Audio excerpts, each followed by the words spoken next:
Jesús Valencia Mercado es egresado de la carrera en Biología por la Universidad Michoacana en San Nicolás de Hidalgo. Su gusto por las leyes lo llevó a estudiar la licenciatura y posteriormente la maestría en Derecho en la Universidad Tecnológica de México. Fungió como secretario general de la Federación Revolucionaria de Trabajadores del Estado de Michoacán hasta noviembre de 2010. Asimismo, se desempeñó como diputado local en el Estado de Michoacán en la 66ª legislatura. Desde el 2015, es secretario general del Sindicato Nacional de Trabajadores, Empleados de Comercio, Oficinas Industriales, Particulares, Despachos, Mensajería, Paquetería, Agentes de Ventas, Similares y Conexos. Además, el pasado 5 de noviembre se llevó a cabo el 16º Congreso Nacional Ordinario de la Confederación Revolucionaria de Trabajadores, donde Valencia Mercado fue elegido como secretario general, un cargo que ocupará hasta el 2028. Es Jesús Valencia Mercado quien nos acompaña esta noche en Perfiles del 6.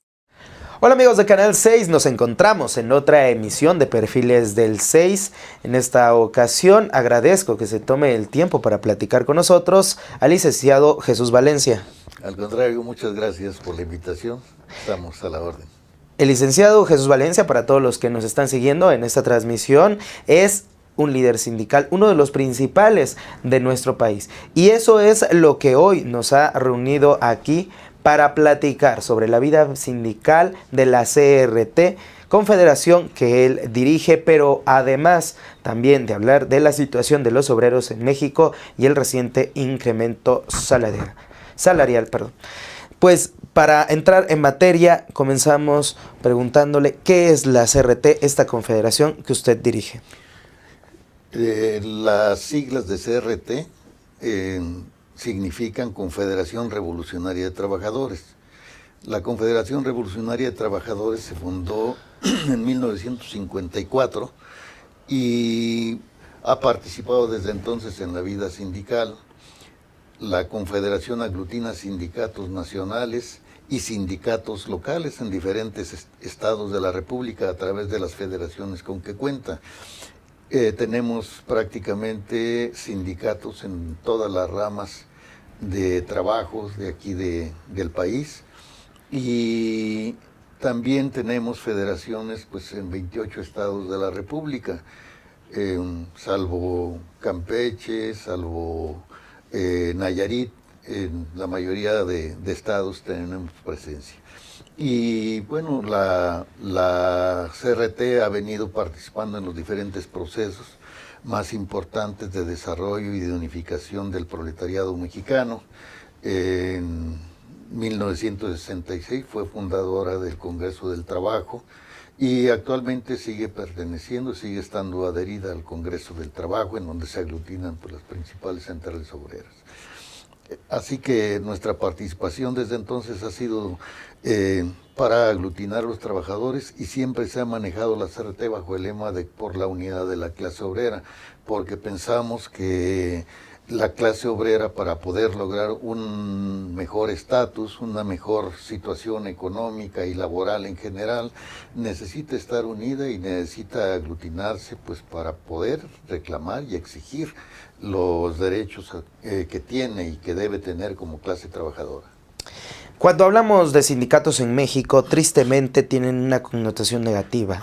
Muchos se refieren al sindicato del charrismo en México por algunos actores, tristemente, que pues han manchado el sindicalismo en nuestro país. Y se cree que no tienen una vida democrática o política en su interior. Sin embargo, esto es distinto en la CRT. ¿Cómo es su vida política? ¿Cómo es su vida democrática? Y esto también me lleva a mencionarle el reciente congreso que han tenido, donde se ha reafirmado su dirigencia. ¿Cuál es la función de este congreso en esa vida democrática que tienen ustedes? Bien, el congreso que se realizó aproximadamente hace un mes convocó a todos los sindicatos nacionales y a todas las federaciones que se encuentran adheridas a la confederación para que de manera democrática se hiciera la elección del nuevo Comité Ejecutivo Nacional de la Confederación. Según los estatutos, cada organización tiene derecho a un número de delegados, sea 1, sea 5, sean 10, los que se acuerde, digamos, dentro de la propia convocatoria. Y una vez asistidos al Congreso, allí se votará libremente, mediante votación libre, directa y secreta. Se pone la urna y cada quien vota en secreto cuál es la dirigencia a la que va a apoyar. A los ojos de todos, ¿es a esto? los ojos, a la vista de todos, de todo el Congreso. Es una urna transparente y en donde cada quien va votando. Lo único que es secreto es el voto, que se realiza a través de una mampara, de acuerdo a como se establece también ahora por la nueva reforma laboral. De la misma manera se han realizado en este año diferentes procesos de cambios de mesas directivas de los sindicatos. En el caso de la Confederación se acaba de hacer ese nombramiento y bueno, tengo el honor pues de haber sido elegido para la Secretaría General en este próximo periodo, que es de 6 años, que inicia en este 2022 y termina en 2028.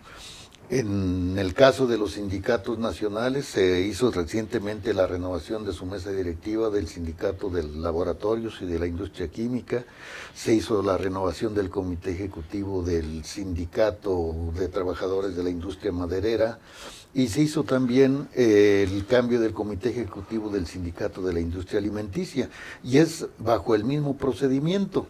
Que asistan los trabajadores agrupados dentro de estos sindicatos y de manera libre, directa y secreta voten por la mesa directiva, pues que ellos consideren conveniente para su representación.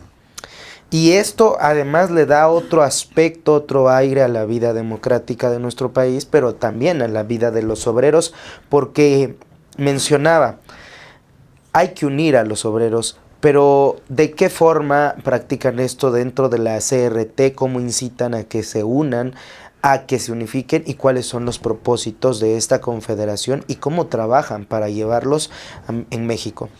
La manera en cómo se trabaja es de que conozcan cuáles son la forma de funcionamiento interno de la organización, que conozcan los estatutos, que conozcan cómo se realizan estas asambleas también de manera abierta y de manera directa con la participación de los trabajadores, y que también sus formas de elección sean abiertas para que todos los que sean parte de estas organizaciones participen dentro de la misma elección de sus representantes. Pero no solamente eso, sino que también en las asambleas que se practican continuamente, cada mes, cada 2 meses, que allí puedan participar libremente los trabajadores con sus opiniones, con sus ideas, con sus iniciativas, de tal manera que haya una plena libertad en la participación de los trabajadores al interior de cada organización sindical, de las que forman parte de la Confederación. Y en el caso de la Confederación, bueno, pues tenemos estos estatutos que también están a la vista de todos. Ahora con la nueva reforma laboral, todo esto pues es público, porque el Centro Federal de Conciliación y Registro Laboral tiene que subir toda la documentación básica de todos los sindicatos. Entonces es perfectamente visible a quien quiera conocer la forma de funcionamiento interno. Ahora bien, la unidad de los trabajadores pues tiene que servir para algo. ¿Cuáles son los objetivos? ¿Qué es lo que busca la Confederación? La Confederación lo que busca es que haya un verdadero mejoramiento de los trabajadores. Nosotros planteamos que debe de haber una verdadera política salarial, no nada más ir pegándole parches, realizando incrementos que muchas veces no alcanzan ni lo que la inflación se ha desarrollado, sino que haya una verdadera política transformadora en el aspecto salarial, que haya un estudio profundo de las necesidades de los trabajadores y que se cumpla lo que dice el artículo 123 constitucional, es decir, que el salario debe alcanzar pues para la vida familiar, para la vida social de los trabajadores, para el vestido, para la educación de los hijos, incluso pues para la diversión honesta de los trabajadores. Todo esto se lo señala la Constitución, cosa que no se ha venido cumpliendo durante toda la vida y toda la existencia de este artículo 123 y de esta Constitución. Ahorita entraremos más en detalles, si le parece bien, al tema del salario, pero ¿cuál es su diagnóstico? ¿Cómo se encuentran los trabajadores en México? y además cómo interactúa o cómo ejecuta el gobierno, cómo interviene para que esté así la vida de los mexicanos, sea buena o mala como ustedes la consideren. Los trabajadores están mal. Económicamente, socialmente, los trabajadores están mal. Primero porque no tienen un salario adecuado, no tienen un salario suficiente, no alcanzan ni para lo que es la canasta básica en muchas de las ocasiones ese salario que obtienen los trabajadores. En materia de vivienda, el problema es que el Infonavit medio resuelve el problema otorgándoles viviendas, pero en muchos casos se les ha otorgado en lugares alejados, de mala calidad las construcciones, de tal manera que muchos trabajadores han abandonado por miles estas viviendas por el hecho de que pues no les son útiles. No les son útiles para tener una vida digna y accesible a su trabajo. Y además de que las cantidades que se cobran son cantidades estratosféricas, porque muchos están nivelados con el salario mínimo y entonces por veces salario mínimo, y entonces cada que se incrementa el salario mínimo, se incrementan las cantidades de manera desproporcionada, llegando incluso a valores que no tienen las propias viviendas. Y esto a lo que lleva es a que, repito, por miles y miles de viviendas, decenas de miles de viviendas estén abandonadas en todo el país porque al trabajador no le sirve esto. Aparte de eso, en forma social, los trabajadores no tienen acceso a los servicios básicos en sus colonias, en los lugares donde viven. Muchas carecen de alumbrado, muchas calles carecen de alumbrado, de banquetas, incluso de carpeta asfáltica para poder transitar de manera adecuada. De tal manera que hay mucha inseguridad también en las colonias populares.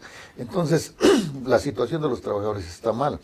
Ahora bien, ¿qué ha hecho el gobierno? El gobierno, pues, a final de cuentas, no ha realizado una verdadera reforma social, una reforma fiscal que verdaderamente grave el ingreso de quienes más ganan, que en este caso, pues, son muchos de los grandes millonarios de este país, y en cambio, pues, a los trabajadores pues, les siguen aplicando la misma tasa de cobro fiscal, de tal manera que la mayor parte de ingreso que se obtiene en este país es a partir del impuesto sobre las rentas y los trabajadores. Entonces, creo que también en ese terreno debe de haber una modificación y que el gobierno además debe proponerse una política salarial verdaderamente integral que sí satisfaga las necesidades mínimas de todos los trabajadores. En este sentido, ya tocaba el tema del salario como un punto neurálgico de el mejoramiento de las condiciones de los trabajadores en general en nuestro país. Se ha hablado recientemente con bombo y platillo, hay un aumento salarial en México. Nuestros televidentes podrán constatar esto en cualquier medio de comunicación, desde el nuestro se ha mencionado, pero esto merece un análisis más a fondo y es también algo que nos ha concentrado aquí con usted. Sí. ¿Ustedes cómo lo ven? ¿Ustedes tienen contacto con los obreros en México, con los trabajadores de fábricas del sector servicio? ¿De verdad les va a alcanzar este aumento? ¿Es real el aumento? Y si no es así, ¿qué consecuencias tiene?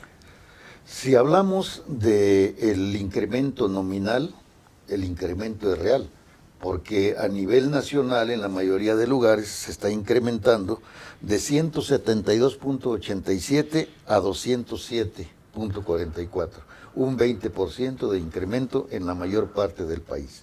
Y en ese caso, digamos que ya hablando mensualmente, va a llegar alrededor de 6.223 el salario que ganan los trabajadores. Sin embargo, si hablamos del poder adquisitivo de ese salario, del poder de compra real de ese salario, en ese caso, digamos que estamos totalmente mal, porque el Coneval está hablando, el Consejo Nacional de Evaluación de las Políticas Públicas, está hablando de que se requiere, por lo menos para la canasta básica familiar, mensual alrededor de 9.172 pesos. Y el incremento de 172 a 207 pesos llega nada más a 6.223 pesos. 6.223, o sea que estarían haciendo falta cerca de 3.000 pesos para que se pueda tener lo necesario para la canasta básica, según los estudios del propio Coneval. Entonces, desde ese punto de vista, pues el salario no va a alcanzar ni para adquirir la canasta básica, aún con este incremento. De tal manera que podemos decir con mucha claridad que el incremento que se está realizando, aunque porcentualmente se oye muy grandilocuente, como si fuera una gran cantidad, y también si nos vamos a la cantidad de pesos, podemos decir que son más de 1,000 pesos, 1,023 o un poco más de 1,000 pesos, lo que se está incrementando al salario. De todas maneras, es un salario que no va a alcanzar para lo más indispensable de los trabajadores, este salario mínimo. Y si hablamos en el caso del incremento en la frontera norte, ahí se está incrementando de 260 pesos, que era el salario mínimo, a 312 pesos. Es el incremento que está teniendo. Pero si nos vamos a la cantidad mensual que van a recibir los trabajadores por este incremento, estamos hablando de 9,372 pesos. O sea, prácticamente lo mínimo indispensable según el Coneval, y eso en el supuesto que allá en la frontera norte no sea también mayor en la cantidad de precios, que pues es mayor los precios que tienen los alimentos, de tal manera entonces que tampoco en ese lugar va a alcanzar el salario mínimo para lo más indispensable. Entonces, hablando pues de el incremento porcentual, se ve como un gran incremento.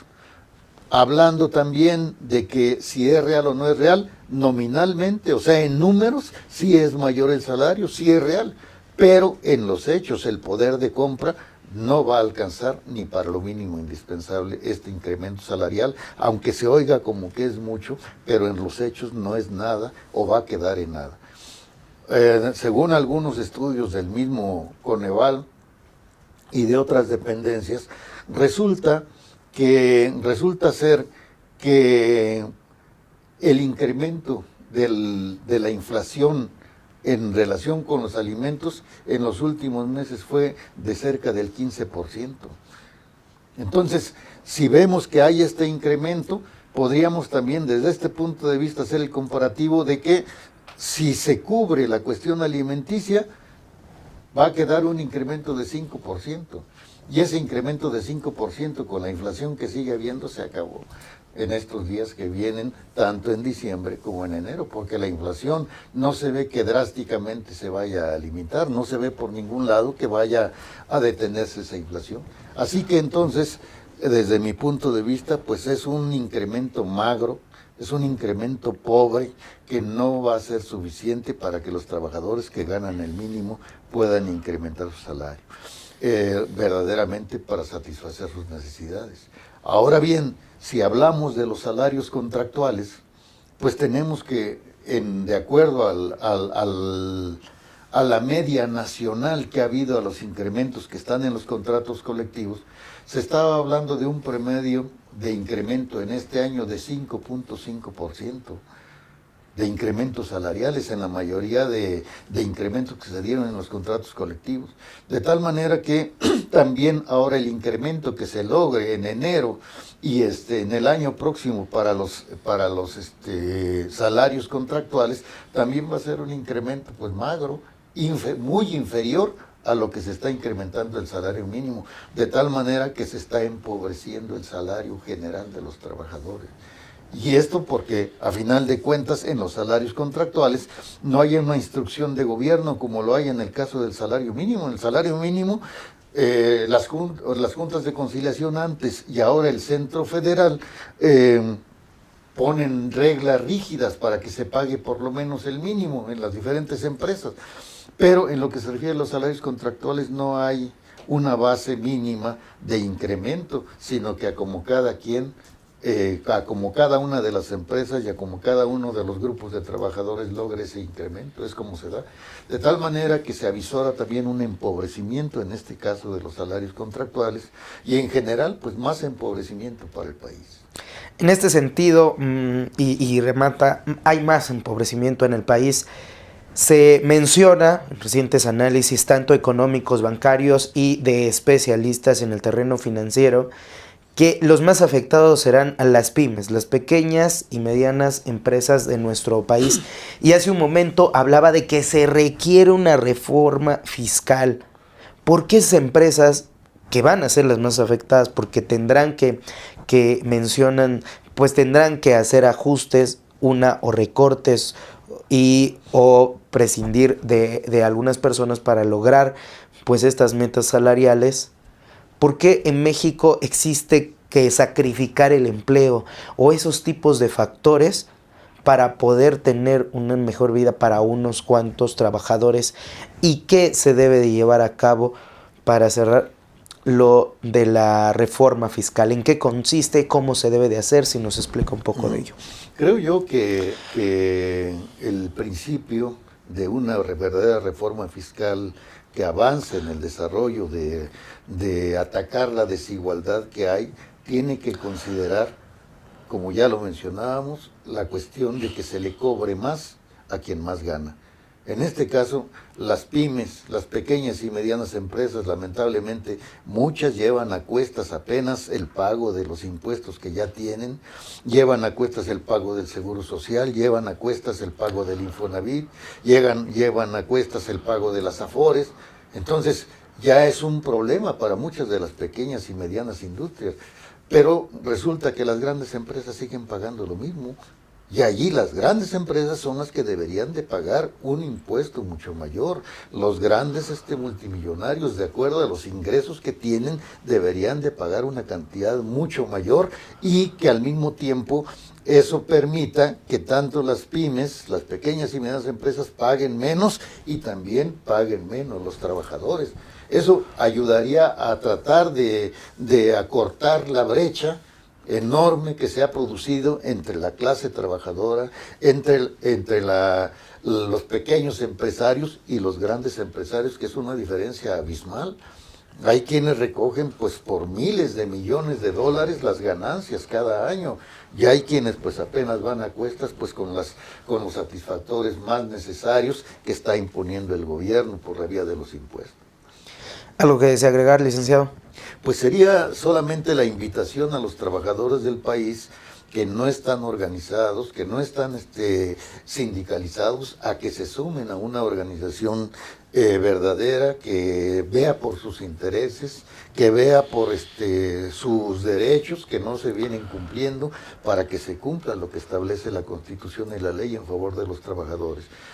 Tienen que saber la mayoría de trabajadores de este país que si no es organizado, si no es unidos con los miembros de su misma clase social, que es la clase proletaria, la clase trabajadora, la clase obrera, si no es con sus mismos hermanos de clase, unidos y luchando para mejores condiciones de vida, nadie más les va a traer lo necesario. Tienen que defenderse por sí mismos y eso solamente se puede lograr unidos y organizados. Yo los invito a todos los trabajadores a que se sumen a la Confederación Revolucionaria de Trabajadores, todos aquellos que no tengan sindicato, todos aquellos que no estén agrupados, que se sumen y serán bienvenidos a las filas de la Confederación. ¿Tiene algún número de contacto o algo? El número de contacto de la Confederación es el de aquí de la Ciudad de México, con la ADA de la Ciudad de México, 578-9215. Ese es el teléfono, lo repito, para que si algunos no lo alcanzaron a anotar, es el 578-9215. Ok, pues muchas gracias por recibirnos aquí en sus oficinas, y pues muchas gracias a todos los que nos siguieron a través de esta transmisión en Canal 6 TV, en Perfiles del 6, con el licenciado Jesús Valencia Mercado, quien es líder sindical de la Confederación Revolucionaria de Trabajadores. Muchas gracias nuevamente, muchas gracias por todos los comentarios que han dejado en la transmisión y nos vemos en una próxima emisión.